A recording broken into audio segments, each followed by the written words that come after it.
জানিয়ে দিব গুরুত্বপূর্ণ আপডেট আন্তর্জাতিক সংবাদ। শুরুতেই সংবাদ শিরোনাম, পরে বিস্তারিত। অবরুদ্ধ গাজায় আরো খারাপ হচ্ছে পরিস্থিতি, দুর্ভিক্ষের মুখে শিশুরা। এরপর জানিয়ে দেব ইসরায়েলের সামরিক লক্ষ্যবস্তুতে হুতিদের ক্ষেপণাস্ত্র হামলা।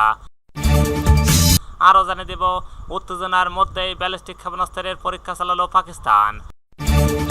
সর্বশেষ জানিয়ে দেব সংঘাতের আশঙ্কায় দিন কাটছে নিয়ন্ত্রণ রেখার দুই পাশের কাশ্মীরদের।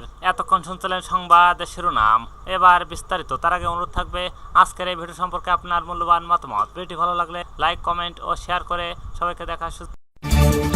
কাশ্মীর ইস্যুতে ডোনাল্ড ট্রাম্পের হস্তক্ষেপ কামনা পাকিস্তানের রাষ্ট্রদূত। কাশ্মীর ইস্যুতে বিশ্ব সাম্প্রদায়িক আমেরিকার প্রেসিডেন্ট ডোনাল্ড ট্রাম্পের হস্তক্ষেপ কামনা করেছেন যুক্তরাষ্ট্রে নিযুক্ত পাকিস্তানের রাষ্ট্রদূত রিজওয়ান সাইদ শেখ। সম্প্রতি ফক্স নিউজ ও ডিজিটাল দেওয়া এক সাক্ষাৎকারে পহেলগাম 26 জন নিহতের ঘটনাকে কেন্দ্র করে ভারতের সঙ্গে পাকিস্তানের চলমান উত্তেজনার জন্য কাশ্মীরের সমস্যার মূল কারণ হিসেবে উল্লেখ করেছে।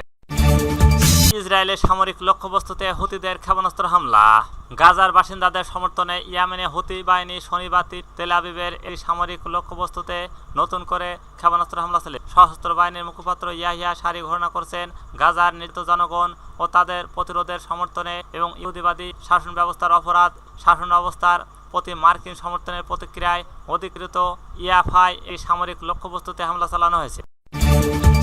উত্তেজনার মধ্যেই ব্যালিস্টিক ক্ষেপণাস্ত্রের পরীক্ষা চালালো পাকিস্তান। ভারতের পহেলগামের সন্ত্রাসী হামলার জেরে ক্রমবর্ধমান উত্তেজনার মধ্যেই 450 কিলোমিটার পাল্লায় একটি ব্যালিস্টিক ক্ষেপণাস্ত্র পরীক্ষা চালিয়েছে পাকিস্তান। আবদালি ওয়েপন সিস্টেম নামের এই ক্ষেপণাস্ত্র হিন্দু ও মরার অংশ হিসেবে ক্ষেপণ করা হয়েছে বলে জানিয়েছেন ইসলামাবাদ। খবর, সংঘাতের আশঙ্কায় দিন কাটছে নিয়ন্ত্রণ রেখার দুই পাশের কাশ্মীরদের। ভারত শাসিত কাশ্মীরে পর্যটকদের উপর ভয়াবহ হামলায় 26 জন নিহত হওয়ার পর থেকে কাশ্মীরের সাধারণ মানুষের জীবন আবারও নেমে এসেছে অনিশ্চয়তার ছায়া। যুদ্ধের আশঙ্কায় সীমান্তের দুই পাশে মানুষের মাঝে চলছে প্রস্তুতি। কেউ কেউ বাস্কার বানাচ্ছে, কেউ বা শিশুদের যুদ্ধের জন্য মানসিকভাবে প্রস্তুতি করছে। দুই দেশের ভিতরে সংঘাতের আশঙ্কায় গভীর আতঙ্কে বিরাজ করছে তাদের মাঝে।